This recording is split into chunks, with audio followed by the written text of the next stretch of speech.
Commerce അച്ചീവേഴ്സിൻ്റെ പുതിയൊരു വീഡിയോയിലേക്ക് സ്വാഗതം. കേരള സർവകലാശാല ഡിഗ്രി അഡ്മിഷൻ 2024 ബന്ധപ്പെട്ട ലേറ്റസ്റ്റ് അപ്ഡേറ്റ് ആണ് ഈ ഒരു വീഡിയോയിൽ ഉൾപ്പെടുത്തുന്നത്. അപ്പോൾ കേരള യൂണിവേഴ്സിറ്റി ഡിഗ്രി അഡ്മിഷൻ 2024 വിദ്യാർത്ഥികളുടെ സ്പോട്ട് അഡ്മിഷൻ നടന്നുകൊണ്ടിരിക്കുകയാണ്. ഇപ്പോൾ SC/ST കാറ്റഗറിയിലുള്ള വിദ്യാർത്ഥികൾക്ക് ഇന്ന് തിരുവനന്തപുരം സോണിലെ സ്പോട്ട് അഡ്മിഷൻ കഴിഞ്ഞിരിക്കുകയാണ്. നാളെ ഇനി കൊല്ലം, പത്തനംതിട്ട, ആലപ്പുഴ സോണിൽ വരുന്ന കോളേജുകളുടെ സ്പോട്ട് അഡ്മിഷനാണ് നടക്കാനായിട്ട് പോകുന്നത്. അപ്പോൾ അത് കൊല്ലം SN കോളേജ് വെച്ചിട്ടാണ് സ്പോട്ട് അഡ്മിഷൻ നടക്കുന്നത്. ഇനിയിപ്പോൾ വന്നിരിക്കുന്നത് ഒന്നാം വർഷ ബിരുദ പ്രവേശനം 2024-25 ജനറൽ, OBC, SC/ST, OEC എല്ലാ കാറ്റഗറിയിൽ വരുന്ന വിദ്യാർത്ഥികൾക്കുമുള്ള കമ്മ്യൂണിറ്റി കോട്ടയുടെ സ്പോട്ട് അഡ്മിഷനാണ് നടക്കാനായിട്ട് പോകുന്നത്. അപ്പോൾ കമ്മ്യൂണിറ്റി കോട്ട സ്പോട്ട് അഡ്മിഷൻ നടക്കാനായിട്ട് പോകുന്നത് ആഗസ്റ്റ് 5-ാം തീയതിയാണ്. ഇത് ഒരു സോണിൽ വെച്ചിട്ടാണ് നടക്കുന്നത്. കേരള സർവകലാശാലയുടെ പാളയത്തെ സെനറ്റ് ഹാളിൽ വെച്ചിട്ടാണ് സ്പോട്ട് അഡ്മിഷൻ കണ്ടക്ട് ചെയ്യുന്നത്. അപ്പോൾ കേരള സർവകലാശാലയോട് അഫിലിയേറ്റഡ് ചെയ്തിട്ടുള്ള എയ്ഡഡ് കോളേജുകളിലെ ഒന്നാം വർഷ ബിരുദ കോഴ്സുകളിൽ ഒഴിവുള്ള കമ്മ്യൂണിറ്റി കോട്ട സീറ്റുകളിലേക്കാണ് സ്പോട്ട് അഡ്മിഷൻ നടക്കാനായിട്ട് പോകുന്നത്. അപ്പോൾ ഇതിൻ്റെ സീറ്റുകളുടെ വിവരങ്ങൾ നമ്മൾ യൂണിവേഴ്സിറ്റി സൈറ്റിൽ പബ്ലിഷ് ചെയ്യും. പബ്ലിഷ് ചെയ്യുന്ന സമയത്ത് നമ്മൾ ഇൻഫോം ചെയ്യാം. ഇതുവരെ നമ്മൾ ഈ വീഡിയോ ചെയ്യുന്നത് വരെ വന്നിട്ടില്ല. അപ്പോൾ ഇത് തിരുവനന്തപുരം, കൊല്ലം, പത്തനംതിട്ട, ആലപ്പുഴ മേഖലകളിൽ വരുന്ന എയ്ഡഡ് കോളേജുകളെ എല്ലാ എയ്ഡഡ് കോളേജുകളുടെയും കമ്മ്യൂണിറ്റി കോട്ടയിലേക്കുള്ള സ്പോട്ട് അഡ്മിഷനാണ് നടക്കാനായിട്ട് പോകുന്നത്. അപ്പോൾ നിങ്ങൾ ചെല്ലുമ്പോൾ നിങ്ങളുടെ ആപ്ലിക്കേഷൻ്റെ പ്രിൻ്റ് ഔട്ട് കൊണ്ടുപോകണം. അതുപോലെ തന്നെ നിങ്ങൾ ഓൾറെഡി അഡ്മിഷൻ എടുത്ത വിദ്യാർത്ഥികളാണെങ്കിൽ നിങ്ങൾ പ്രിൻ്റ് ഔട്ടുമായിട്ട് പോവുക. അതല്ല ഇതുവരെ അഡ്മിഷൻ കിട്ടാത്ത വിദ്യാർത്ഥികളാണെങ്കിൽ നിങ്ങളുടെ എല്ലാ സർട്ടിഫിക്കറ്റുകളുമായിട്ട് നിങ്ങൾ അഡ്മിഷന് വേണ്ടി പോവുക. അപ്പോൾ നിങ്ങൾ ഓൾറെഡി അഡ്മിഷൻ എടുത്ത വിദ്യാർത്ഥികൾക്കും ഇതിൽ പങ്കെടുക്കാനായിട്ട് സാധിക്കും. പക്ഷേ അവിടെ ചെന്ന് വേറൊരു കോളേജിൽ അഡ്മിഷൻ കിട്ടിയിട്ട് മാത്രമേ നിങ്ങൾ നിങ്ങളുടെ പഴയ കോളേജിൽ നിന്ന് TCയും സർട്ടിഫിക്കറ്റും എല്ലാം തിരിച്ചു വാങ്ങാനായിട്ട് പാടുള്ളൂ. അപ്പോൾ ഇതിൻ്റെ രജിസ്ട്രേഷൻ എന്ന് പറയുന്നത് 8:30 മുതൽ 10 മണി വരെയാണ്. ആഗസ്റ്റ് 5-ാം തീയതി 10 മണിക്ക് മുമ്പായിട്ട് നിങ്ങൾ അവിടെ ചെല്ലണം.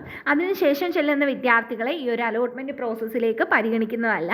അതുകൊണ്ട് തന്നെ 8:30 മുതൽ 10 മണി വരെയാണ് രജിസ്ട്രേഷൻ സമയം തന്നിരിക്കുന്നത്. ഇനി ഏതെങ്കിലും കാരണവശാൽ വിദ്യാർത്ഥികൾക്ക് ചെല്ലാൻ പറ്റുന്നില്ല എങ്കിൽ അവിടെ രക്ഷകർത്താവിന് പോകാനായിട്ട് സാധിക്കും. രക്ഷകർത്താവിൻ്റെ കയ്യിൽ ഒരു ലെറ്റർ കാണണം, ഓതറൈസേഷൻ ലെറ്ററും ഉണ്ടായിരിക്കണം. അപ്പോൾ നിങ്ങൾ നിലവിൽ പഠിച്ചുകൊണ്ടിരിക്കുന്ന വിദ്യാർത്ഥികളാണെങ്കിൽ നിങ്ങൾക്ക് സ്പോട്ട് അഡ്മിഷനിൽ പങ്കെടുക്കാമെന്ന് ഓൾറെഡി പറഞ്ഞല്ലോ. നിങ്ങൾ പക്ഷേ ഈ ഒരു അഡ്മിഷൻ കിട്ടിയതിന് ശേഷം മാത്രമേ, എടുത്തു പറയുകയാണ്, അഡ്മിഷൻ കിട്ടിയതിന് ശേഷം മാത്രമേ TC പഴയ കോളേജിൽ നിന്ന് വാങ്ങാനായിട്ട് പാടുള്ളൂ. അപ്പോൾ ആദ്യമായിട്ട് അവിടെ വെച്ച് അഡ്മിഷൻ കിട്ടുന്ന വിദ്യാർത്ഥികൾ യൂണിവേഴ്സിറ്റി ഫീസ് അടയ്ക്കണം. അത് SC/ST കാറ്റഗറിയിൽ വരുന്ന വിദ്യാർത്ഥികൾക്ക് 930 രൂപയാണ് യൂണിവേഴ്സിറ്റി ഫീസായിട്ട് അടയ്ക്കേണ്ടത്. ബാക്കിയുള്ള വിദ്യാർത്ഥികൾക്ക് 1850 രൂപയാണ് യൂണിവേഴ്സിറ്റി ഫീസായിട്ട് അടയ്ക്കേണ്ടത്. അപ്പോൾ ഓൾറെഡി നിങ്ങൾ യൂണിവേഴ്സിറ്റി ഫീസ് ഒരു തവണയെങ്കിലും അടച്ചിട്ടുള്ള വിദ്യാർത്ഥികളാണെങ്കിൽ നിങ്ങൾ വീണ്ടും അടയ്ക്കേണ്ട.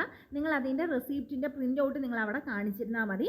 നിങ്ങൾ നേരത്തെ അലോട്ട്മെൻറ്റ് വന്നിട്ട് ഫീസ് അടച്ചിരുന്നു, എന്നിട്ട് എന്തെങ്കിലും കാരണവശാൽ അഡ്മിഷൻ എടുക്കാത്ത വിദ്യാർത്ഥികളാണെങ്കിൽ പോലും നിങ്ങൾ ഇനി ഫീസ് അടയ്ക്കേണ്ട ആവശ്യമില്ല. ഒറ്റ തവണ മാത്രം യൂണിവേഴ്സിറ്റി ഫീസ് അടച്ചാൽ മതി. ആ ഫീസ് അടച്ചതിൻ്റെ റെസിപ്റ്റ് നിങ്ങൾക്ക് നിങ്ങളുടെ പ്രൊഫൈലിൽ നിന്ന് ഡൗൺലോഡ് ചെയ്യാനായിട്ട് സാധിക്കും. അപ്പോൾ അത് ഡൗൺലോഡ് ചെയ്തും പിന്നെ പ്രിൻ്റ് ഔട്ട് സഹിതം നിങ്ങൾ സെനറ്റ് ഹാളിൽ ആഗസ്റ്റ് 5-ാം തീയതി 10 മണിക്ക് മുമ്പായിട്ട് ചെന്നിരുന്നാൽ മതി. ഇത് എയ്ഡഡ് കോളേജുകളിലെ കമ്മ്യൂണിറ്റി കോട്ടയിലേക്കുള്ള രജിസ്ട്രേഷൻ, അതായത് കമ്മ്യൂണിറ്റി കോട്ടയിലേക്കുള്ള സ്പോട്ട് അഡ്മിഷനാണ്. ഇതിനും ശേഷമായിരിക്കും ബാക്കിയുള്ള കോളേജുകളുടെ ഇനിയുള്ള സീറ്റുകളിലേക്കുള്ള ജനറൽ സ്പോട്ട് അഡ്മിഷൻ നടക്കാനായിട്ട് പോകുന്നത്. അപ്പോൾ ഒരുപാട് വിദ്യാർത്ഥികൾ ഡൗട്ട് ചോദിക്കുന്നുണ്ട്, ജനറൽ സ്പോട്ട് അഡ്മിഷൻ എന്ന് പറയുന്നത് ജനറൽ കാറ്റഗറിയിലുള്ള വിദ്യാർത്ഥികൾക്ക് മാത്രമേ പറ്റൂ എന്നുള്ളത്. അങ്ങനെയല്ല, ജനറൽ സ്പോട്ട് അഡ്മിഷൻ നടക്കുമ്പോൾ ഈ ഡിഗ്രിക്ക് വേണ്ടി അപ്ലൈ ചെയ്തിട്ടുള്ള എല്ലാ വിദ്യാർത്ഥികൾക്കും പങ്കെടുക്കാനായിട്ട് സാധിക്കും.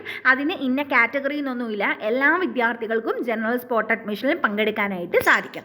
അപ്പോൾ കമ്മ്യൂണിറ്റി കോട്ടയിൽ ഓൾറെഡി അഡ്മിഷൻ കിട്ടിയ വിദ്യാർത്ഥികളാണെങ്കിൽ പോലും നിങ്ങൾക്ക് പങ്കെടുക്കാനായിട്ട് സാധിക്കും. അപ്പോൾ നിങ്ങൾക്ക് വേണ്ടായെങ്കിൽ നിങ്ങളുടെ ഫ്രണ്ട്സൊക്കെ ഉണ്ടെങ്കിൽ അവർക്കൊന്ന് ഷെയർ ചെയ്ത് കൊടുക്കുക. അപ്പോൾ എന്തെങ്കിലും ഡൗട്ട് ഉണ്ടെങ്കിൽ കമൻറ്റിലൂടെ ചോദിച്ചാൽ മതി. നെക്സ്റ്റ് വീഡിയോയിൽ കാണാം. Thank you.